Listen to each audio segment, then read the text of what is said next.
మీ business ఏదైనా మీ ఊర్లో promotion చేయాలంటే అది సుమన్ టీవీతోనే సాధ్యం. ఇప్పుడే సంప్రదించండి.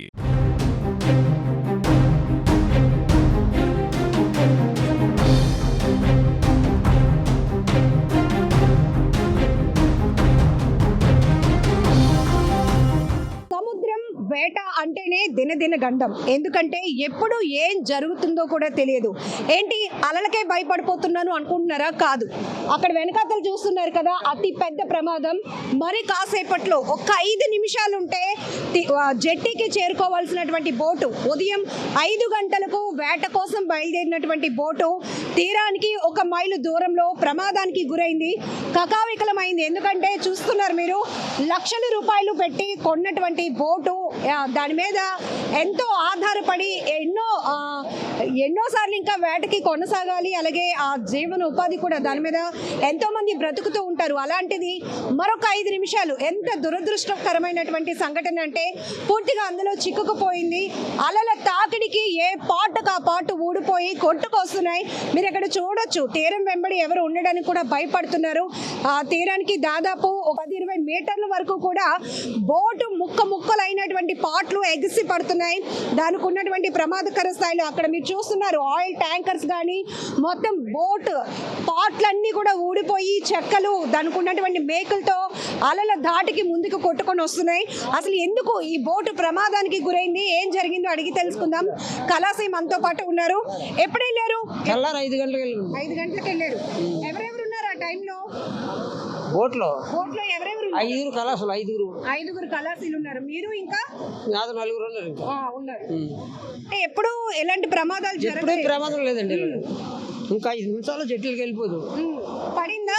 వేట పడిందా? చేపలు ఉన్నాయండి మొత్తం అనుకున్నట్టుగా, అందుకే వెంటనే రిటర్న్ అయిపోయారు.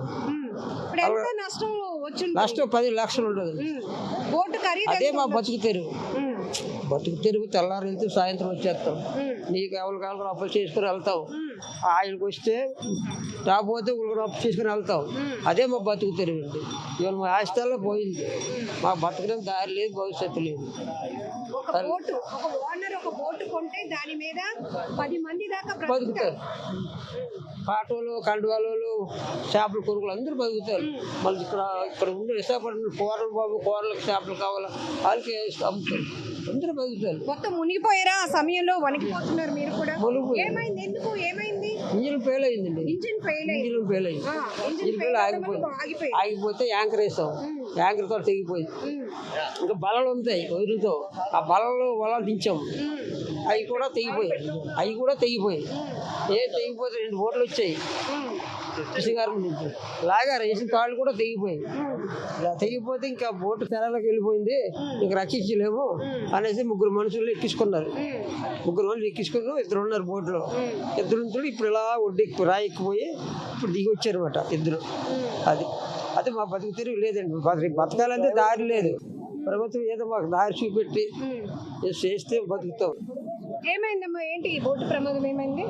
అంటే నాకు ఈ సిచ్యువేషన్ తెలిసిన టైం అయితే నాకు 4:40కి ఆ టైం తెలిస్తే మా అన్నయ్య గారికి ఫోన్ చేసి చెప్పాను. ఫోన్ చేసి మా అన్నయ్య గారికి నాకు వచ్చిన ఫుటేజ్ కూడా మా అన్నయ్య గారికి పెట్టడం జరిగింది.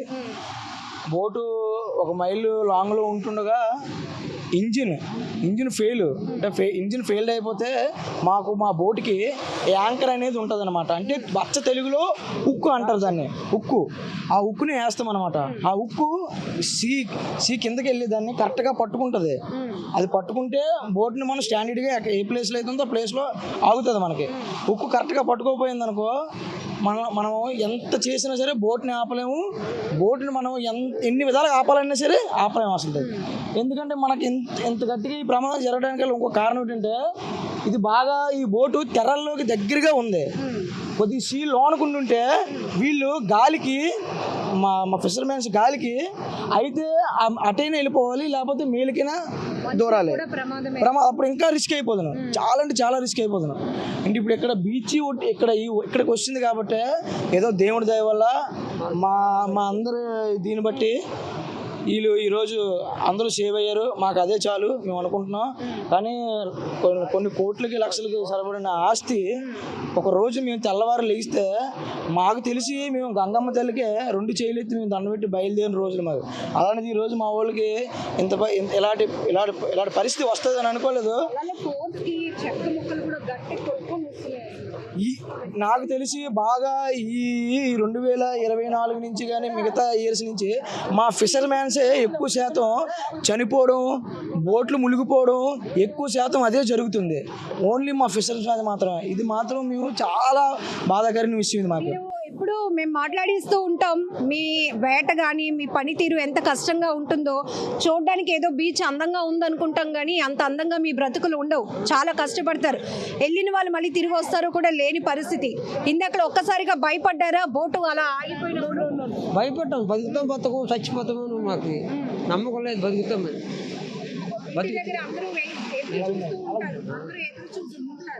అంటే సంతోషపడ్డారు. ఉదయం 5 గంటలకు వెళ్ళగానే పూర్తిగా చేపలు బాగున్నాయనేసి సంతోషపడి జట్టుకి వెళ్ళిపోదాం. సరికి జట్టుకి వెళ్ళాక గంటలు బయలు ఆగిపోయారు. పిలుచుకుంటాం మైలు దూరం ఇలాగ జరిగిందండి. మీరు చెప్పండి, వెంటనే మీకు ఇన్ఫర్మేషన్ కూడా ఇచ్చారు కదా, అది చూస్తుంటే పాపం చాలా బాధ అనిపిస్తోంది. ఒక ఆస్తి కొట్టుకుపోయింది, కళ్ళెదురుగుంటే ఒక భవనం, ఎంతో ఇష్టంగా కట్టుకున్నటువంటి భవనం కూలిపోతే మన గుండె ఎలా పగిలిపోతుందో, ఒక యజమాని అందు మీద ఒక 10 మంది వరకు డిపెండ్ అయ్యి వాళ్ళ జీవన ఆధారం. ఒక బోటు తయారవుతుంది, ఒక బోటు జెట్టీలో ఉంది అంటే చూడొచ్చు ఎంత గట్టిగా కొట్టుకొని వస్తున్నాయి అసలు. చాలా అలాంటిది ఒక బోటు జెట్టీలోనికి కొత్త బోటు వచ్చిందంటే అక్కడ 10 మంది అంటే 10 కుటుంబాలకు డోకా లేనట్టే. సో ఇక్కడ మీరు చూస్తున్నారు చాలా ఫోర్స్గా పెద్ద ఈసారి వచ్చినప్పుడు తీయండి, అది పర్వాలేదు. చాలా ఫోర్స్గా కొట్టుకొస్తున్నాయి చెక్క ముక్కలు కూడా పూర్తిగా కళ్ళ ఎదుటే. అది ఒక బోటు అంటే ఎవరు నమ్మలేనటువంటి పరిస్థితులు ఉంటాయి. సో ఒకసారి అవి చూపించవచ్చు. ఇంత అలల దాటికి ఇంత ఫోర్స్గా ఇవి కట్టుకొని వస్తున్నాయి. అందుకే పరుగులు పెడుతున్నాం ఇక్కడ మాట్లాడిస్తూ కూడా. చాలా మీకు ఇన్ఫర్మేషన్ ఇచ్చినప్పటికీ పరిస్థితి ఏంటంటే, అయితే ఈరోజు వాళ్ళు పెట్టిన ఖర్చు, వాళ్ళ ఆశలు మొత్తాన్ని గల్లంతయి బోట్ నీటిలో ఉంది, చెక్క ముక్కలై కనిపిస్తూ ఉంది. ఇక్కడ విషయం ఏంటంటే, ఒక బోటు మీద ప్రత్యక్షంగా దాంట్లో వెళ్ళి 5 కుటుంబాలు 6 కుటుంబాలతో పాటు పరోక్షంగా ఆ బోట్ తెచ్చే వేటను తీసుకొని వ్యాపారం చేసేవాళ్ళు, పాట వేసేవాళ్ళు, ఉప్పు అమ్మేవాళ్ళు, ఇలా రకరకాల ఎండి చేపల వాళ్ళు, రకరకాల జీవితాలు కూడా ఉంటాయి. ఇవన్నిటికీ ఈరోజు ఇబ్బందికరమే. దేవుడి దయ వల్ల ఎవరికి ప్రాణ నష్టం జరగలేదు. అందరూ వచ్చారు. ఆ పరిస్థితి కూడా లేదు పూర్తిగా. ఇప్పుడు మనం ఈ మాక్లైట్ చేస్తున్న క్రమంలోనే అవన్నీ కూడా పూర్తిగా ఎక్కడికక్కడ డిస్మాంటిల్ అయిపోయింది. అది దేనికి పనికిరాదండి, బోర్డు దేనికి పనికిరాదు. యజమాని ఏడుపుకి గుండె రోతలకు కూడా మనం మాటలు లేవు. అని ఏమంటారంటే, ఈ రోజు వేటకెళ్ళడానికి కూడా అప్పు చేస్తానండి నేను, అంటే దానికి ఆయిల్ వేయాలి. ఆయిల్ వేసి ఈరోజు ఒక సుమారు 4 రోజులు వెళ్ళేందుకు పనికొస్తుంది అనమాట. ఏ రోజుకి ఆ రోజు వేట తెచ్చి అమ్ముకుని మళ్ళీ రేపు మార్నింగ్ వెళ్తూ ఉంటారు. అలా ఒక 4 రోజులు సరిపడే ఆయిల్ అంతా అప్పు చేసి మరీ వేసామండి. ఈరోజు మొత్తం అంతా ఆయిల్ నేలపాలు నీటిపాలు అయిపోయింది, బోటు ముక్కలు అయిపోయింది. ఈరోజు పట్టుకొచ్చిన వేట కూడా మొత్తం అంతా కూడా ఆ నీటిలో కలిసిపోయింది. మా జీవితాలు రోడ్డు పడినట్టు అని చెప్పేసి వాళ్ళు చాలా బాధను వ్యక్తం చేస్తున్నారండి. కళ్ళెదుటే 20 లక్షల రూపాయల ఆస్తి ముక్కలు అయిపోయిందని చెప్పొచ్చు. అందరికీ అర్థమయ్యే భాషలో అయితే మనం ఎంతో ఇష్టపడి కట్టుకునే ఇల్లు మన కళ్ళెదుటే కూలిపోతే ఎంత గుండెలో బాదుకుంటామో ఇక్కడున్న పరిస్థితి కూడా అంతే. ఆ బోటు యజమాని ఎన్నో లక్షల రూపాయలు ఖర్చు పెట్టుకున్నాడు. మీరు చెప్పినట్టు ప్రత్యక్షంగా పరోక్షంగా 15 మంది అంటే 15 కుటుంబాలు గుండె ధైర్యంగా ఉంటాయి. అలాంటిది మరొక 5 నిమిషాల్లో జట్టికి చేరిపోతుంది. దాంట్లో ఫుల్గా ఫిషింగ్ కూడా ఉంది. చక్కగా చాలా హ్యాపీగా ఉన్నారు వెళ్ళిన కళాశీలంతా. మంచిగా చేపలు కూడా పడ్డాయి అని చెప్పి ఆయిల్ మిగిలింటుండగానే మనం వచ్చేస్తున్నామన్న సంతోషం ఒకవైపు. ఎందుకంటే ఒక్కొక్కసారి వీళ్ళు వేటకి ప్రిపరేషన్కి వెళ్ళినప్పుడు వెంటనే ఫిష్ పడదు. అలాంటప్పుడు ఒక 2-3 రోజులు కూడా ఉండాల్సి వస్తుంది. కానీ వీళ్ళ అదృష్టం పడింది కాబట్టి రిటర్న్ అయిపోయారు కదమ్మా. అది అంటే గంగలోకి వెళ్ళిన తర్వాత అమ్మ గంగమ్మ తల్లి మా మీద చలువు చూపించి మా మీద ఆశ పెడితే వెంటనే అనకూడదు, మేము అనుకోలేనంత చేపని మా కడుపులో పెడుతుంది. లేదు అనుకుంటే మమ్మల్ని ఖాళీ చేతులతో కూడా మా హార్బర్కి పంపించిన రోజులు ఉన్నాయి. కానీ ఎవరికి కూడా మాకు మా ఫిషర్మెన్స్కి అందరికీ తెలిసి కూడా ఇలాంటి దారుణాలు ఎలాగ లేదన్నా ఒక 3 నెలలకు ఒకటైనా, ఒక 2 నెలలకు ఒకటైనా, ఒక సంవత్సరంకి ఒకటైనా సరే ఫిషర్మెన్స్కి మాత్రం ఈ సిచ్యువేషన్స్ జరుగుతాయి. కొట్టుకొచ్చింది ఆయిల్ బాక్స్, అది ఆయిల్ ట్యాంక్, అది ఆయిల్ ట్యాంక్. అది సార్ మీరు ఎన్ని గంటలకి ఇక్కడికి వచ్చారు? చూస్తుండగానే మొత్తం మేము సుమారు 4 o'clock వచ్చామండి. 4 o'clock వచ్చేసరికి ఆల్రెడీ ఇక్కడికి వచ్చేసి పూర్తిగా నాశనం స్టార్ట్ అయింది. ఆ మనుషులంతా బయటకు వచ్చారనమాట. ఒక్కొక్కటి లోపల ఉన్న సిలిండర్, గ్యాస్ సిలిండర్, తర్వాత చిన్న చిన్న పాత్రలు దొరికాయి అన్నమాట. మిగతా మొత్తం కూడా ఏవి దొరకలేదు. అక్కడ ఒక బాక్స్ ఉంది. ఆ బాక్స్ ఏంటంటే దాంట్లోని మేము పట్టిన వేట ఫిష్ అన్ని కూడా దాంట్లో స్టోర్ చేస్తారనమాట. స్టోర్ చేసి దాన్ని పట్టుకొచ్చి ఇక్కడ అమ్ముతారు. అలాగే ఆయిల్ ట్యాంకర్స్ కూడా తేలుతూ ఉన్నాయి. ఇవి ఇంకే పనికిరావండి, అన్ని పూర్తిగా స్పాష్ అయిపోయినట్టే, ఫినిష్ అయిపోయినట్టే. ఆయన పూర్తిగా వాళ్ళ కుటుంబం రోడ్డు పడినట్టు లెక్క అనమాట. ప్రభుత్వం ఆదుకునే వాళ్ళకి ఏదైనా చూస్తేనే వాళ్ళు రేపు ఉదయం తినడానికి కూడా బతకగలరు. అది ఒక బోటు ప్రమాదం, ఆ బోటు యజమాని కుటుంబంతో పాటు దాని మీద ఆధారపడినటువంటి 10 కుటుంబాలు తీవ్ర కన్నీటి పర్యంతం అవుతున్నారు. మాకు ఆధారం పోయింది. ఒక 5 నిమిషాల్లో తీరానికి వచ్చేస్తే ఎంతో సంతోషంగా సెలబ్రేట్ చేసుకునే వాళ్ళం. ఎందుకంటే ఆ తల్లి దయ ఉంటేనే, ఆశీస్సులు ఉంటేనే వెళ్ళగానే మాకు ఫిష్ పడుతుంది. లేదు అంటే 2-3 రోజులు కూడా ఉండాల్సి వస్తుంది.